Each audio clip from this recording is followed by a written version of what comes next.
we recap our trip to Nashville on the Music Universe podcast. Oh, I miss it already, buddy. I do too. I really enjoyed it. I'm glad you pulled my arm and made me go, because it was a great trip. Very refreshing and eye-opening. I'm a 26-year-old man. I ganged up on you with your 10-year-old daughter. I am proud of it. You know, I have no shame. Yeah, I know. I shared a room with you. We did all kinds of stuff together. You absolutely have no shame. Oh, careful now. But nah.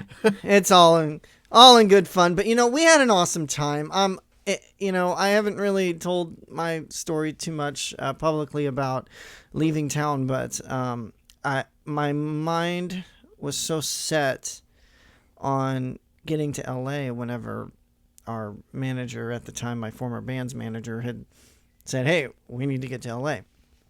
And I didn't care to be in Tennessee anymore. Mm-hmm. And I was there 2 years before I left. And going back 12 years later, it felt like home. Even though it's not where I'm originally from, it just felt like home. I grabbed a rental at the airport and drove to meet you at Opryland Hotel. And I'm like, wow, driving Briley Parkway again just felt like I hadn't left. So, and of course, a lot has changed since then, but it was a really fun trip, and I had a great time, as did my daughter, and I know you did too, so thank you. It was awesome. Thank you for coming out to do it. I told my friend, I'm like, wait, and they were like, no, he's not part of your COVID bubble. What are you doing? I'm like, I don't care. We need to get out of here. We needed to go somewhere and do something. And it was fun. I loved staying at Opryland. The Opryland was fantastic. It's a beautiful hotel that you discover something new every day. It's like, this magical place where it's like, I didn't know this atrium was here. I didn't know this lobby was here. I didn't know this hallway was here. Oh my God. We kept getting lost. It keeps going and going and going and going. And you know what? I'd stay there again because it's a very special place. It's the place I stayed at the first time I went to Nashville. But the thing I didn't plan for is if we wanted to drop something off at the hotel, that was a 20-minute break in our day because till we got up to the room, dropped the stuff off, freshened up, turned around, got back downstairs. It was like, okay, do we really want to take the stuff back and hike through all the people? But other than that, it really was fun to stay there. Yeah, I enjoyed it. What I was really hoping we were going to be able to do was record one of these episodes on the balcony of our room inside one of the atriums, but they didn't have any rooms available. That would have been cool. No, and I figured out why. I figured out why. All of those rooms, because there were some that were being occupied, and it looked, and this is the really creepy thing about having a balcony room, as you can see in. But they're all king-sized rooms. So there was nothing for two beds. No, that makes sense. Right. So I think those are more for that makes sense. for couples traveling together to have that nice view. But there weren't any queen rooms available interior-wise. So if you're traveling to Nashville with a group and you want one of those cool interior rooms, I think you're going to be out of luck because I just don't think a configuration for a couple parties staying in the same room is available for that. Yeah. And an idea I threw past you was we, hook up our mics and just walk the hotel and kind of chat. But, it just wasn't really cut out for that. But we had a great time. The hotel was, I had worked there previously in early 2008 for probably 5-6 months. I was actually a photographer at the riverboats we rode on. And so I was familiar with it, but being back 12 years later was like, I don't remember all the walking and stuff, but I had never stayed at the hotel. And, to me, some of the restaurants seemed like they were in different spots than what I had remembered. And that could be that after the flood of 2010 that they relocated some. I don't know, but it was really fun. And, if you've never been there, you've got to stay there at least once. But if you think it's close to downtown, think again. It's about a good 20-minute drive without traffic. Yeah. And then after, one of the other big things we went to do was the Country Music Hall of Fame. That was awesome. Yes, that truly inspiring too. If you've never been there, I mean, it's a must see if you're going to be in Nashville, right downtown, 4th, 5th Avenue, somewhere on DeMundrian. And why do I feel like DeMundrian? Because you love to say DeMundrian. Why do I feel like DeMundrian is like a password that you use? Well, because when I first moved there, I pronounced it Demon Bruin. I had no idea how it was pronounced until I heard somebody say it. And I'm like, wait, that's how you say it. Just like out here, there's a street that I can't think of right now. Sepulveda. I didn't know how to say that. I thought it was Superovida. I don't know. I was dumb. I couldn't figure out how to say it. And then somebody said Sepulveda. I'm like, oh, that's how you say it. So, I just like saying it because I know how to say it. Yeah. And I like people to know that I know how to say it properly. Like and not be a redneck about it. Pun intended. But, it was great just seeing all the cool stuff there. And I mean, we got a ton of pictures that we haven't posted yet. I didn't, I didn't want to ruin the experience for anyone that hasn't been there, but some of the ones that have us in it, I know I posted some on my personal Instagram. I don't think I touched too much of the Music Universe one like I had suggested that we might do, but I kind of knew that would happen. We just get wrapped up in the moment, and we're not really social media gurus to the point that we think everything has to be documented for that. So we just kind of took a bunch of pictures, which we were allowed to do, and just really tour the thing. They had their times you had to be there, but I don't really think it didn't seem like there was a time limit. It seemed like you could go at your own pace. You could, yeah. It was cool to see the Brooks and Dunn exhibit. It was pretty big. And it was just neat to see the history of country music, even though I had been there before. It's refreshing to see these things more than one time. And, it's really cool that when you walk in, just the setup of it. Of course, there's the gift shop where I dropped about $100. But it was really cool. I don't know that I could say I have a favorite exhibit. If I did, it'd probably be Brooks and Dunn. Mm-hmm. But what was yours, if any? Anything with Manuel clothing in it? Oh, we're going to get there, but let me intro that here in a second. Well, no. So, let me tell you about my least favorite exhibit, and I hate to be negative, but my least favorite exhibit is the Garth exhibit, because there's everybody else has really cool stuff. Garth had, I think, the only thing he had in there was the guitar. And this is actually cool. This is cool. I don't have a problem with the stuff that's in the exhibit that is there, because the stuff that's there is cool, but it's so minimal, and that's what I have a problem with. The guitar that's in there is Kent Blasey's guitar that he borrowed for the dance music video. And we have talked to Kent a few times on this show, and hopefully, we were supposed to meet up with him, but they had a COVID scare, and he didn't want to risk it. So They did not. We did that over the phone from the coffee shop while we were together. But it was funny because we did that interview, and that was the last interview, well, except for the big special one we did. The last interview that day, that was the last interview before we went over to the Hall of Fame and to see the guitar. So we were just... That was really cool. So that was really cool. But he has so many Mobetta shirts. He has Stetsons out his ass, I'm sure. So why some of that stuff isn't in there? Lesser known artists had more notable pieces. Oh, Casey Musgraves. Yeah, Casey Musgraves. Had a huge exhibit. Yeah, had a huge exhibit. And even Reba, her exhibit was small, but at least she had like the iconic dress from the live album cover. That, Yeah, and years ago she had a big exhibit like Brooks and Dunn's or yeah. Casey's. It might be closer to Casey's size because of everything that was donated.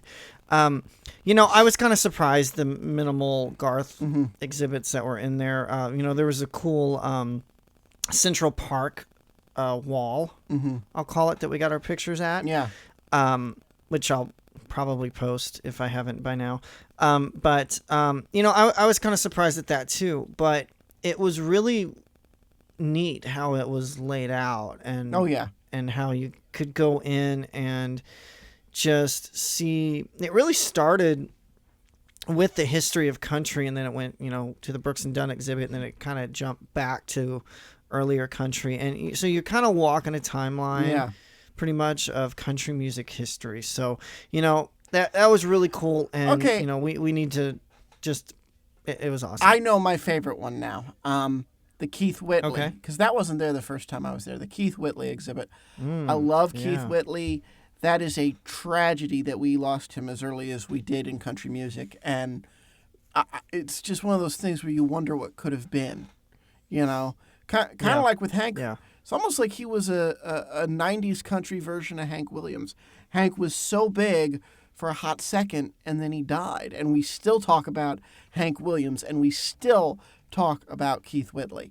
And so that one was really, and I'm glad to see that he had a bigger exhibit too, because I think his contribution is often understated. And I have no doubt that he and Lori Morgan would still be together if he were still alive. So, Ooh, I don't know. That was that seemed like a fiery well, weren't they relationship. married at the time of his divorce? At the time of his death, I think they were. I don't. Maybe they were. I don't remember, but I know she's pretty difficult from what I've heard. Well, we won't go there. Now, But go ahead. no, go ahead. Well, I was just gonna say, we want to thank everybody at the Hall of Fame Yes. for putting up with us. Yeah, it was, and the way they're doing it for those that want to go is when you get up to the level, you're socially they hold you back and let the line kind of disperse and socially distance. But once they let you finally start at the starting point, you're good to go. It's not like every room you go in, they hold you back. Once they start you, they've held you back enough that enough space technically should be allowed that you're going. But I mean, Right. nobody stays in one. Nobody follows the path. So, but they are good at keeping the capacity down that it's not uncomfortable. And No, it wasn't at all. so that was a lot of fun. I remember in 2015 being there and doing that the first time I went to Nashville. And so after the Country Music Hall of Fame, Yeah, why don't you tell everybody about your expensive ass shirt? do I have to? Of course. I mean, you already mentioned Manuel. Well, yeah, no, So, I'm just, because what it was I'm looking at all these costume pieces, and I'm like, Manuel, I know, oh yeah, Manuel, duh. Oh, right, he has a showroom here in Nashville. We should go and take a look at some of his stuff, because when you go to his showroom, you can try stuff on, you can see the beautiful pieces, and he's there working in the back of his shop. He's a legend, and he's there.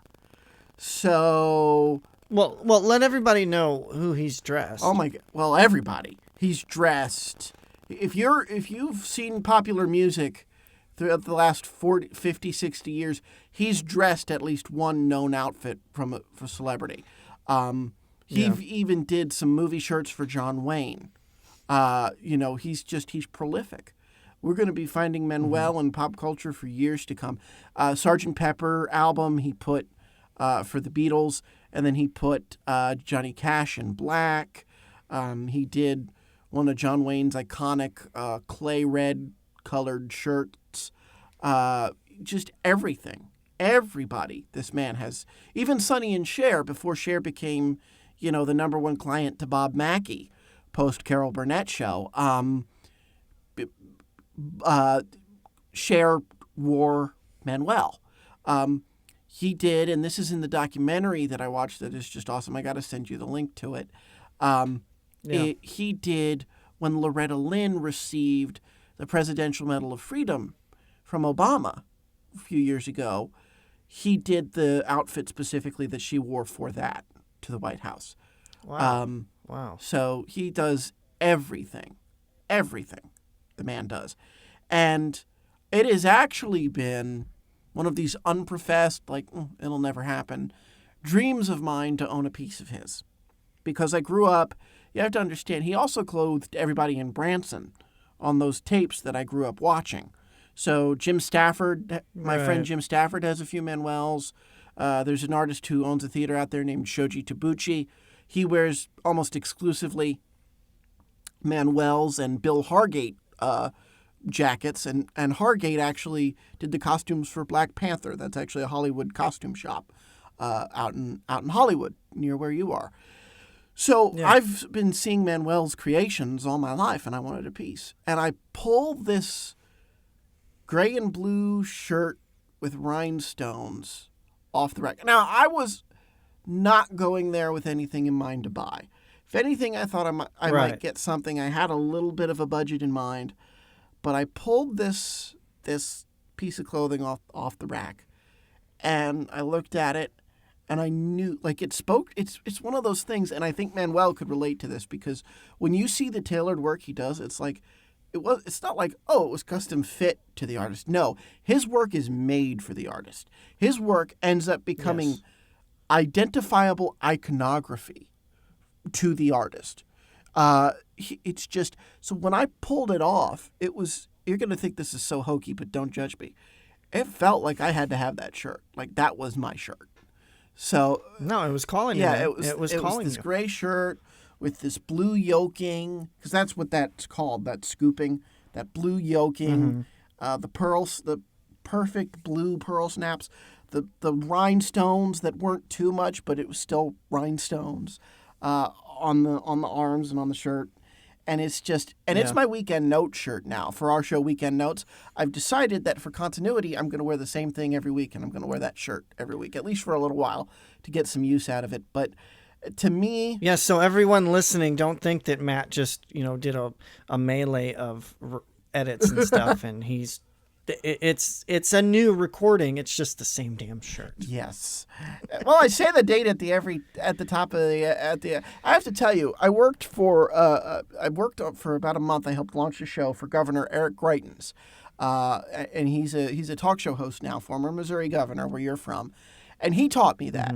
I said, because one of the things was I was coming in as a producer. I said, so aesthetically, what are we doing? And he says, well, I'm going to wear the same thing every night. A blue shirt with a collar, a blue collared button-down shirt with button collars, and a navy blue or black blazer. I said, okay. And so that is smart because we film things throughout the week.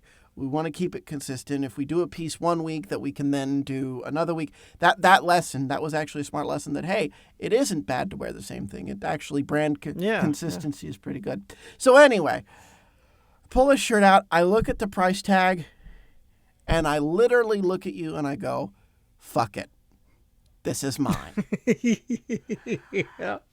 And I go, okay. Manuel comes out from the back because he heard somebody was buying something. And, well, no, I shouldn't say that. I actually think he was making his way out before. Well, you had requested to talk to him, to meet him. That's right. So she said he was on his way back to the shop, and he made his way out as you were finding love into this shirt, even trying it on. But I have to know, buddy, what was it like for you to watch this mental process, this mental and emotional process of like, oh my God, I get to accomplish a dream and own a piece of artwork. What was it like for you to, because normally it's like my parents or somebody else is there when I see something and go crazy. What was it like for you to witness this? Because I'm sure it was odd. Yeah, odd to say the least. Fucking crazy is probably a more right on the par. Yeah. Just being honest there. Yeah. I was shocked at a lot of the price tags because I'm not like I said before, I'm not a fashion guy, so I didn't really understand what Right. he had done. Even though my age, maybe I should know a little more, but I'm into the artist, not in the music, not the fashion behind it. So forgive me that I didn't know, Well, no, but I you thought say it was crazy fashion. when my daughter. You say, yeah. When my daughter pulls a price tag on a jacket and said it's $4,500, I'm like, oh, Yeah. ouch. Oh, I knew there would be sticker shock involved. The thing is, it's not about the fashion for me. I'm not, you see how I dress. I'm not that kind of gay. Right. It's more about how an artist is branded. That's what's fascinating to me. And fashion, Yes. what they choose to wear, plays a big part in that. So, but just the joy and jubilation on my face, because honestly, 90% of his stuff I wouldn't wear unless he was making something custom for me. 90% of his stuff I wouldn't buy just to say that I had a piece of Manuel. I wasn't smitten with any of the jackets or anything. Not that I would have been able to afford a jacket, but but I saw that piece. I'm like, blue and gray. Those are colors I really like. That's a nice gray. It was perfect. Oh, it's a beautiful shirt. It's gorgeous. I just when you told me what your budget was, and then you told me what that was, I'm like, oh shit. It wasn't too. You're in trouble. It wasn't too far off the budget. You doubled. Yes, but You doubled. What do you mean it's not too far off? You doubled the budget. too far you off told would have us. been like over double. If it would have been a straight Okay, double. Each to their own with Yeah. what their assumptions of too far off is, but I'm excited that you got it. We actually, while you were trying it on, Yeah, you were talking my with daughter him. and I actually. Yeah. Oh yeah, we chatted. Now, well, I chatted. She was a little too shy, but he was a really nice man, and he was really really into what we were doing in town, and what my daughter wants to sing. She loves to sing and wants to sing, and he was just encouraging her to go out and do that and Love that. and stuff. And at 10 years old, you're a little shy and not sure what to say. I mean, I've been there. I'm still there in some aspects, but it was really, really cool. And then you came out and you're like, I'm buying this. Like, all right. So we chatted with him while you finished up your transaction. You took a couple photos with him, and on we went from somewhere downtown to back to the hotel. Well, because it was the show that night, but we were talking and laughing about it the whole way home. And our friend Scott, who's a publicist in the industry, you'll hear us talk about him on these on this live from Nashville week that we're doing. He texts me. He goes, "So how much did that cost you?" I'm like, "Do you really want to know?" He was like, "Oh yeah, I really want to know." And I told him, and he was like, "Well, okay then."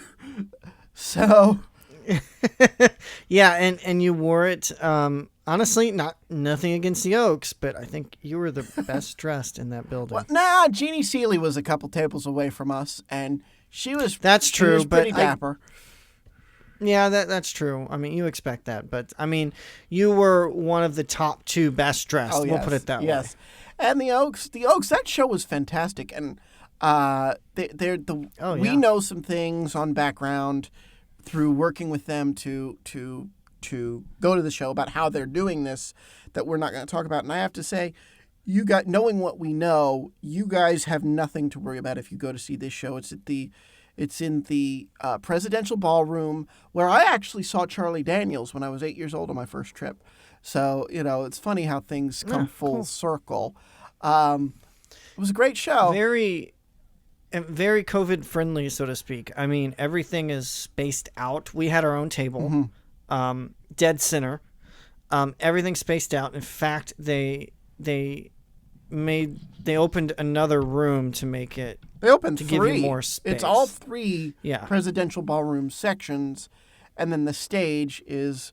And don't be afraid of your table number, because we were table 70, but we were as close as we would have wanted to be. It was. It was great. They don't do. And I talk about this in my review, which they shared like within a millisecond of you publishing it, which I was like, whoa, okay. They Yeah, they it's great. don't do a lot of their hits. They open with 3 of their hits, and then it's all Christmas. Now, not But it was the Christmas show was very, yes, very, very well done. yeah, and it was Some needed. really neat effects. Yeah, yeah, Oh yeah, it puts you right there. I mean, this wasn't even Thanksgiving, and they started. This was a week before Thanksgiving, and they started doing this, and they're doing it through Christmas night. But it was a great show. Now I'd never seen them before, so I right. wasn't sure what to expect. I'm not, I'm gonna be honest. I'm not too familiar with most of their music. Obviously, Elvira being the biggest one I know, but it was one of those shows that for seeing them for the first time is very very heartwarming, very cool. I Yeah, mean, they each had their moments to shine, and it was a wonderful show. And yes, if you knew the background behind how they're doing it, you'd be amazed at how well they pulled it off. But maybe you wouldn't because they're all professionals. well, it's what we needed this year. I mean, you say a week before Thanksgiving. Look, I go by, and our friend Scott agrees, realizes this too. I go by the Branson model.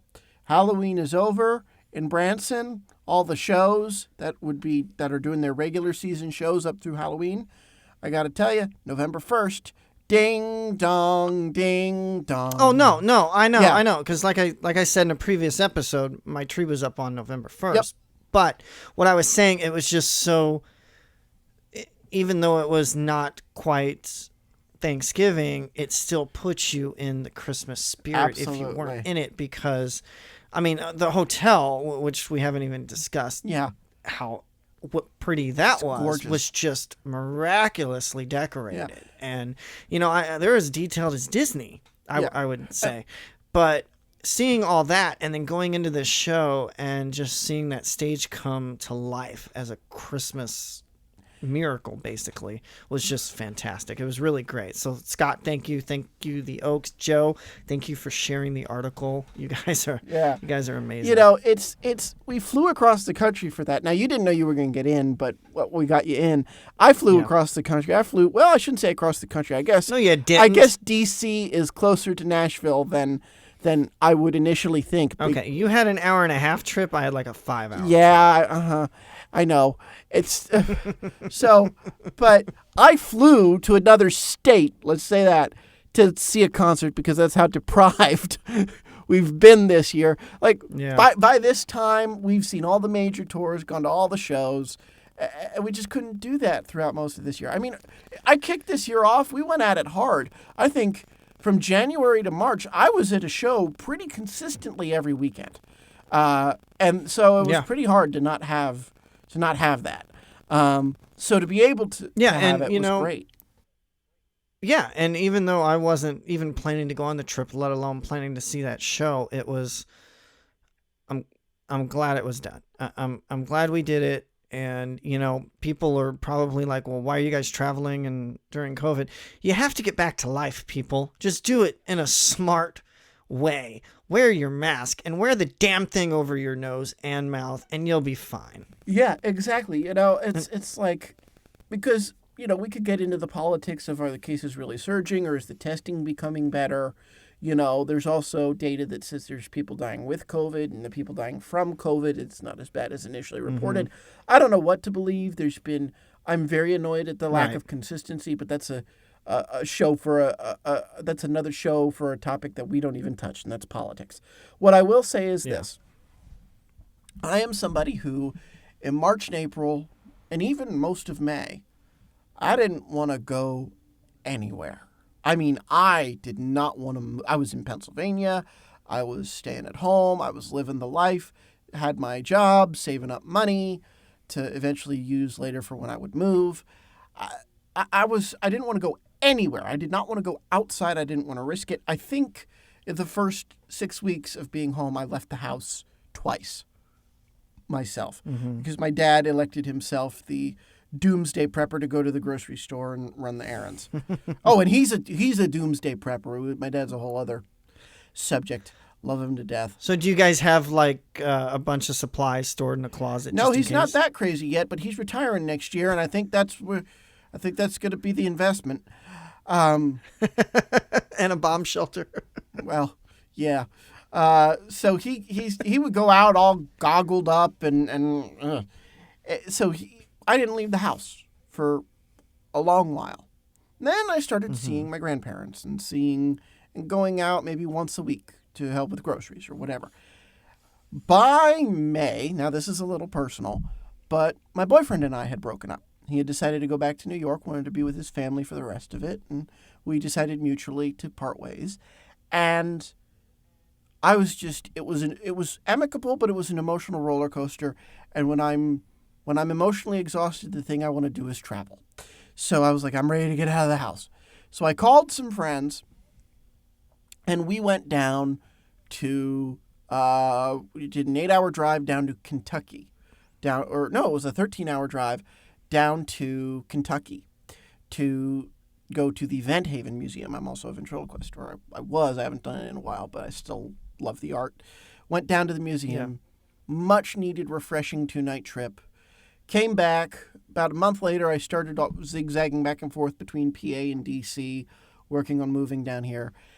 And so I worked my way back into it, and now I'm high risk, okay? And I've traveled to Nashville, between DC and Pennsylvania, down to Kentucky. I've traveled quite a lot, and I've, knock on wood, Right. Knock on drywall, not caught it yet. I think I will, and I hope my symptoms won't be severe. Let's hope you don't. I hope I don't, but I think, these people, well, this is the other thing, right? And this is also proof that we need to get back to living life. These people who live in bubbles, like Governor Tom Wolf of my home state, Pennsylvania, and the comedian talk show host Ellen DeGeneres, who they're very safe with their COVID protocols and whatever else. She got it, by the way. So they say. I was just going to say, both Governor Wolf and Ellen, people you would think because of their positions, have the most access to being able to be in a bubble and not have risk, they got it. So we're going to move from it being a pandemic to it being, this is what my cousin says, it's going to move from being a pandemic to it being endemic in our society, and we're just going to have to manage it. So yeah, I think there's hope. I think by summer we'll see concerts and things resume. But you know what? We're living through history. We're traveling through history. We're going to Nashville. That wasn't just a Christmas show. That was history being made. A residency in Nashville, socially distanced, done very well, that you can actually take your mask off at the table, by the way. Wear it going through the ballroom and through the hotel. But when you're with your party, you can take your mask off, which I hope comedy clubs and theaters, as we open back up with socially distanced seating, I hope that's what they take. They take the restaurant approach. Wear it to get to your seat. Once you're at your seat, take it off, breathe. Because it's the fact that it's bothersome to people is not a partisan issue. It's not a comfortable thing to wear a mask. So right. We should wear them, but we should also look for opportunities to remove that as an obstacle from people enjoying the activities as we get back to life. That's my position. Yeah, no, totally. And to reference back to the Oaks show, that is a dinner ahead of that. In fact, they took my damn dessert as the show was starting. I wasn't finished. That was funny. Like literally out of my hand.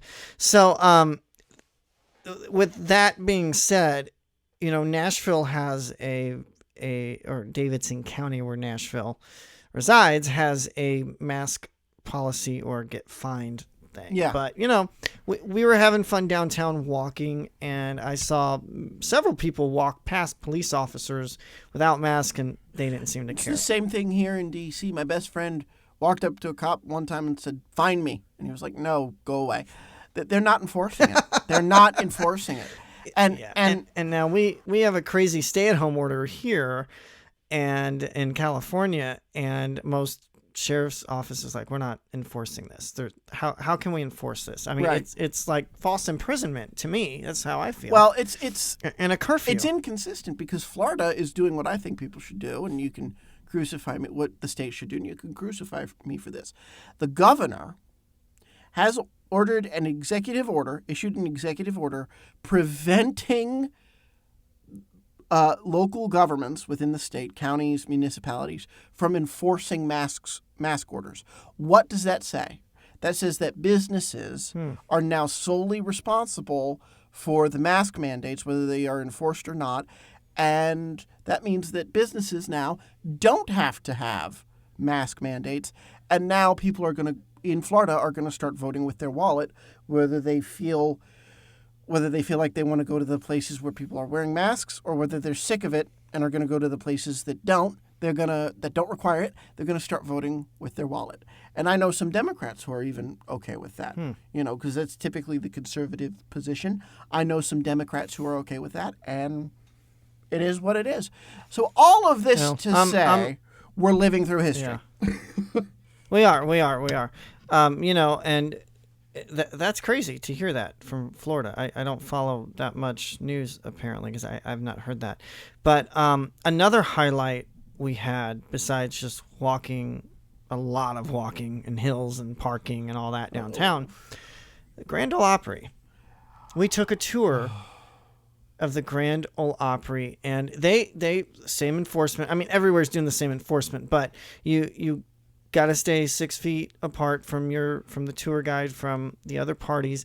But the opening, the intro to that, chills. I don't want to ruin it for anybody, but I'm getting chills thinking about it. Super cool, an awesome rendition of "Will the Circle Be Unbroken." I have to tell you, I think they need to release that as a charity single for the Opry. You know what? I wish they would. It was definitely, Garth and Trisha led it, so obviously it was professionally done. But it was awesome. We should look into whether the Opry or Ryman Hospitality owns the publishing to that song, because that's like the whole motif between the Opry and the Country Music Hall of Fame is that song, "Will the Circle Be Unbroken." Yeah. It's just, I'm getting chills just thinking about it. I'm not one, if I go into a building that's of reverence, or if I'm seeing something that's of reverence, like the first time, it was cool, and I was smiling from ear to ear, but I don't get emotional. Like, you see these people, they talk about the emotional and the gravity of it. Like stepping into the Ryman or something, you just start bawling. That has never been me. But the cool thing about the Opry tour is you're learning about the member history, especially in that opening number, the member history at the same time, because it's intertwined with the history of the building and the history of the show and everything.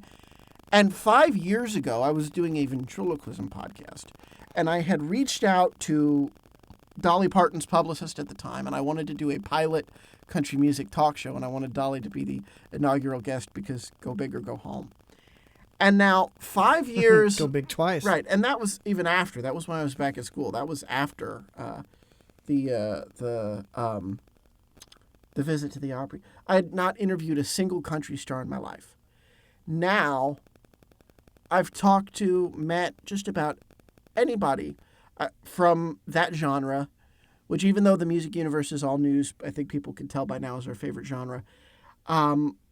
I never imagined 5 years ago that I'd be back there, with somebody that has allowed me, the opportunity to interview all these stars, and that I do that with regularly. And it was very, very emotional for me. Very emotional. Yeah. I don't know if you felt the same way, but it was just, I was crying, and I do not cry at museum tours. I'm sorry. I'm a little more cynical than that, but that got me. That really did. Maybe it wasn't as emotional for me because when I lived in Nashville, and even when my first trip to Nashville was in '98. Yeah. And we did the Country Music Hall of Fame when it was actually on Music Row down the street from RCA Studio B. And you could tour that as well, which you could still tour that, but you just have to shuttle to Music Row. We did the Grand Ole Opry tour, and I remember hearing and even seeing when Primetime Country was on TNN, they filmed there. There's a TV studio back there, and they filmed there, and you we sat at the desk, and I know the pictures have to be somewhere. At least I hope I have them somewhere. And you actually got to sit at the desk there. Well, being back there, I remember hearing. I couldn't remember everything that had been filmed there, but Hee Haw filmed at the Opry. So what's really cool is that being back again after 12 years, but I had actually done my own personal tour of it with details I won't get into back in like 2007. Oh, so no, no, no, it's, no, no, no, no, no, no. No, no. Damn it. Stop. Go on. All right. So I was playing with a singer in 2007, and Okay. we hung out a lot, and we were just, I think we were dressed up, and she's like, hey, let's just go see if we can get into the so Opry. a former girlfriend. Go on. No, it wasn't, mind you.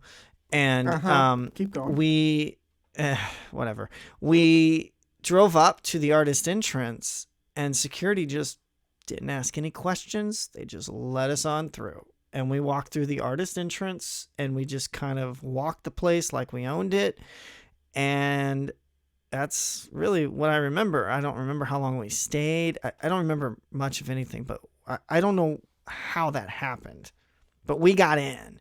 And what's funny is because you hear during the tour that there is a security guard that checks every artist's ID despite who they are. Yet we were able to just walk into the place.